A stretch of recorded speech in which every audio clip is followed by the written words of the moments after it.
So I actually have a woman who I consider both a coach and a mentor.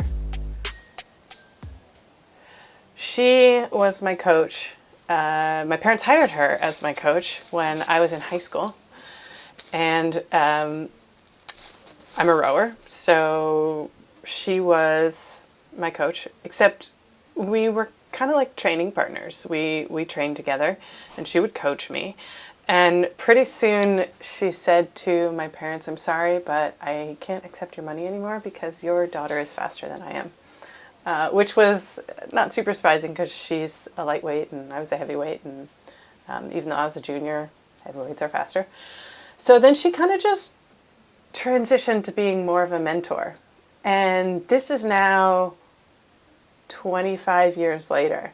And she's still my mentor and my friend.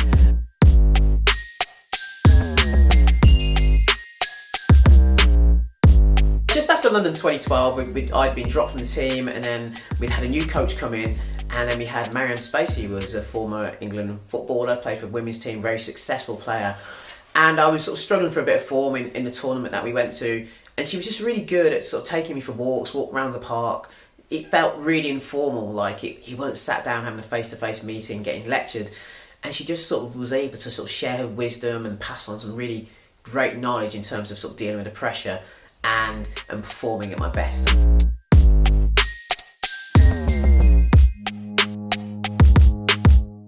Hugh McCutcheon was our head coach during our Olympic gold medal run.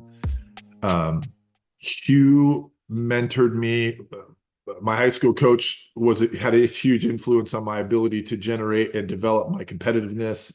My college coach developed my technical skills and how to play the game the right way. And Hugh mentored me on how to be a winner, particularly at that highest level, which, as you can probably imagine, the margin of difference in skill when you get up to that level is relatively small. So then the question then becomes, well, what am I going to do to actually get myself to a place of being successful? If everyone else is just as good or even better than I am, what is it going to take for me to be able to get over the hump and get that 1-2% better so that I can actually go out and be successful and help my team be successful? That's what Hugh mentored me on, this ability to shift my mindset in regards to how to maximize my abilities on the volleyball court, but then also my abilities to recognize how I can do things in a different way to get me to that 1-2% better. So in the end, I can be successful.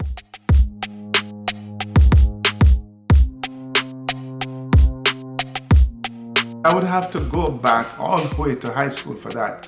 I remember I was running at a multi-day track meet, but on this particular day I had 3 races. One of them was a final at the end of the day, and earlier in the day I had 2 qualifying heats in separate events. So I'm running 3 events on that day. And I was fretting because I wanted to win all of the races, and the coach said, "Hey man, you just need to focus on winning the finals tonight. Just do enough to get through the qualifying rounds in the other events."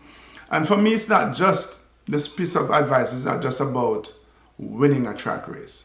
It's something that I've been able to apply in every other area of my life since. And this is why I think it's so important, because, you know, as we go through life, we're going to have what I'm going to call these competing goals. They're all important, but we have to figure out which is the most important one to achieve now.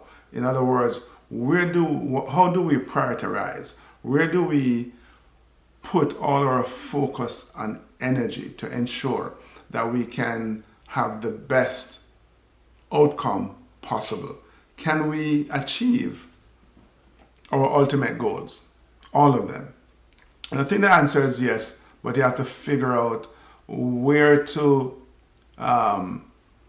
conserve your energy and where to, so that you have enough energy to put in the most important goal that you need to achieve in the moment. Very important lesson that I learned in those early years, and I'm very fortunate, very grateful for it, because I've been able to apply it throughout my life ever since.